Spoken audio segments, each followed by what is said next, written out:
Welcome back to another episode of Coach's Corner, Girls Basketball Edition. I'm Jake Lancer with Danny Lynch for HWTV, and today we're joined by varsity girls basketball head coach Melissa Hearlihy. The Wolverines are fighting for a playoff spot as they enter the final weeks of the season. Looking at your 3-game winning streak before your Marlboro game, what do you think your team did to be able to accomplish that? Well, we had to get used to playing without Jamie. Jamie is out. We don't know. We'll find out Friday if it's for the rest of the year. But we had to then move Deanna to the point guard and input a new starter. So we had to learn how to play together differently. I would say the one thing that we've accomplished into even last night, and I'm sure you're going to get to that in a minute, is defense. The kids are finally starting to buy into our team defense, and it's making a big difference. And I think they're understanding the game better on that end of the floor, and it's really helped us to get that 3-game winning streak, and then really played really well last night. And talking about last night's game, it seemed like it was a very similar score to the last game against Marlboro. What do you think your team could do just to be able to match that or even beat that? Well, the difference in last night was that we missed 10 free throws. We missed a few layups that would have been a change in the game. And it was away, so I think they had that on their home court. That's always a little bit of an advantage. It's a different set of referees, not blaming the referees at all, but they call the game a little bit differently. But we played hard and we played well on one end of the floor. The one thing we need to do is get better on the offensive end, and that's confidence. Coach, it feels like every week someone else is out with an injury. This time, obviously, we talked about it.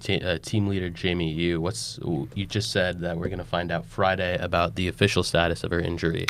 But how has her absence affected the team both on and off the floor? Well, you've seen her play several times, so the first thing you're going to say about Jamie is her energy and her effort and her defensive effort.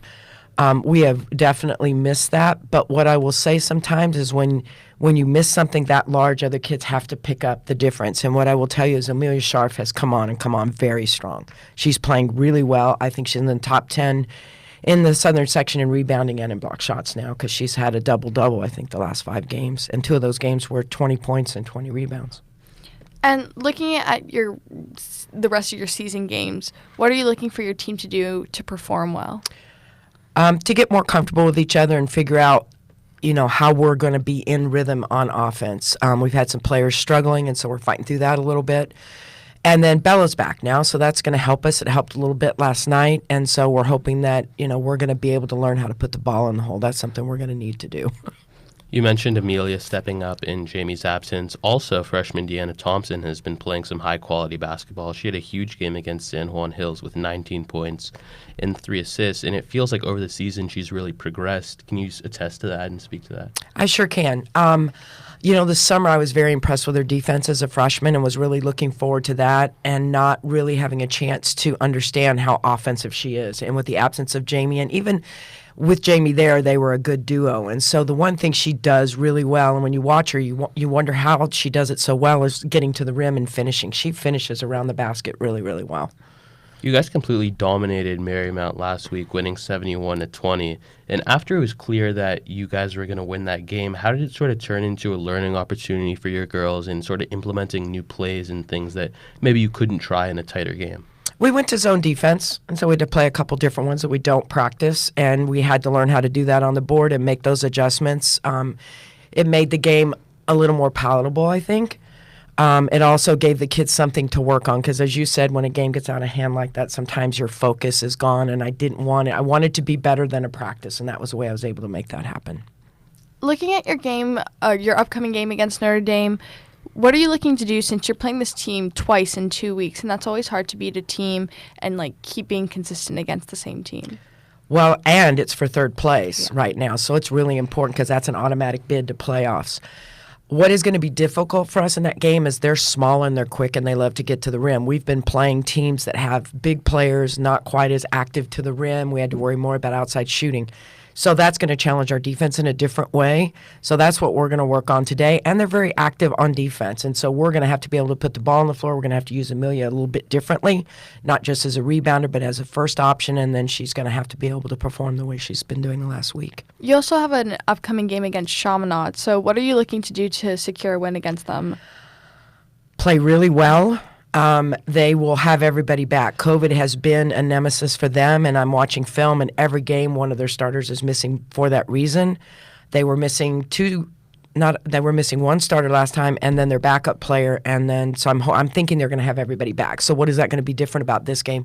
They're going to press us all over the floor. They didn't do that, so we had Jamie. Jamie got the ball, went right through the press, so they pulled it off right away. We're not going to have that, so we're going to have to be able to break a press, 2, be able to keep them off the boards, and then 3, obviously be able to function offensively. You mentioned the huge game against Notre Dame on Thursday in the automatic third-place bid. Can you give us a look into the playoff picture and how many teams sort of make it in and where you guys stand currently? It is a 32-team bracket. They will pull out the top 8 teams out of Division I because we're currently in Division I, and then they will seed everybody else. We're not in the top 16 right now, which includes those 8 teams. They'll pull those 8 teams out, and then it'll go to the next 16. So to be honest with you, these games we have left is going to help us if we can win them. Obviously, if we don't beat Chaminade and win the rest of our games, it's going to be able to push us up.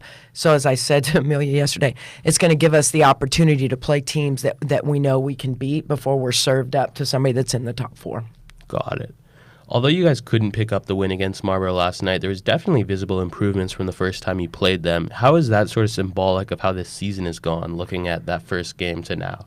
Well, I would say, I front-loaded as we spoke the first time our season, hoping to get better and to get through that. And I really feel like we've improved more in the last week than we improved all season long. Again, Jamie coming out, not having to do everything, it has forced Kamari to come in and play really good defense, which is something I thought she could do. Vita has been excellent defensively, and now will play some of the wing for us, I think, in the next couple weeks. And then Amelia just blossoming. I mean, somebody had to step up and be that person to take some of that energy that we lost with Jamie, and I think Deanna has done it quietly. I think Amelia has done it loudly. Speaking on improvement, who do you think has had the most progression during the season? I don't think I can pick one player because you've seen a lot of our games, and a lot of times it's different people, different nights. I think Deanna has had to step into a big role as a freshman. Jamie was our point guard as a freshman last year with a lot of seniors and with Kiki, and so she didn't have as much of a role. She had one thing she needed to do, and she could do that really well. And now we're telling Deanna, okay, Jamie's gone, so now you got to do everything. You got to be our best defensive player on the floor on the guard. You've got to be able to score. You got to be able to lead our offense. So I would say Deanna has done an amazing job, but I'm just really proud of Amelia and what she has done in the last week. What's the biggest focus coming into the final weeks trying to make a playoff push? Continuing to get better on defense. I mean, we blocked out really well last night. Not something we've done well all year long, but I would say some fluidity on offense. That's where we're really struggling right now, is for everybody to get comfortable with what they need to do. What is something you're most proud of this team, and what has been your most favorite thing about this season? I love these kids. I told them that this summer. They're a great group of kids. They get along so well. I mean, the minute I commend somebody in the locker room, they all start clapping. They're just such good cheerleaders for each other, and I love that about them. I think what I love right now about them is all the challenges that we've had between injuries and COVID and rescheduling. You know, I told them we can either sit back and feel sorry for ourselves, or we can accept the challenge and do something about it. And for me, basketball and athletics is about lifelong lessons, and it's tough right now. It's tough in the classroom. We've talked about this before. It's tough on the floor. It's been tough on me. And last week I had to just decide, am I going to sit down and feel sorry for me, or am I going to stand up and do something about it? And so I needed to lead the charge. And I think last week I made that change in my own life, and I think it has certainly, they have picked up on that, and they're doing the same thing. And I hope it's doing that in their life in general. Lastly, it has been a crazy year, and with some games being rescheduled because of COVID and also just, scheduling-wise, it's a really jam-packed slate of games in the next couple of weeks. You had a game yesterday, you have a game tomorrow, which is Thursday. Right. Don't know when this is going to be released. And you have a game Saturday. And a game Friday. Yeah, exactly. So how do you guys sort of stay focused on just taking it one game at a time and really focusing and locking into the different teams that you're playing in their different styles and not getting sort of caught up in the whole idea of playing so many games in a tough, small period of time? Right. And I think part of that is because when you only have 9 kids, and that's if we're healthy, it's better to play than to practice. We can't get anything really done in practice. So the games are really important, and the games that are coming up are important, and they're scheduled where they are for a reason. And so with that being said, I think focusing on each day is a learning process, and it's something I want them to get better at. And so we can just focus every day on what we need to do. We don't need to look at the general picture. We just need to look at each day. And so it's, when you're reading a book, do you need to look at the whole book, or you need to look at a chapter? And right now we're just going chapter to chapter. And so it's not as difficult as it sounds. What's the difficult part is keeping their legs fresh. Thank you so much for joining us. Good luck to you guys this week. I'm Danny Lynch with Jake Lancer. We'll see you next time on Coach's Corners. Enjoy the game. Thank you.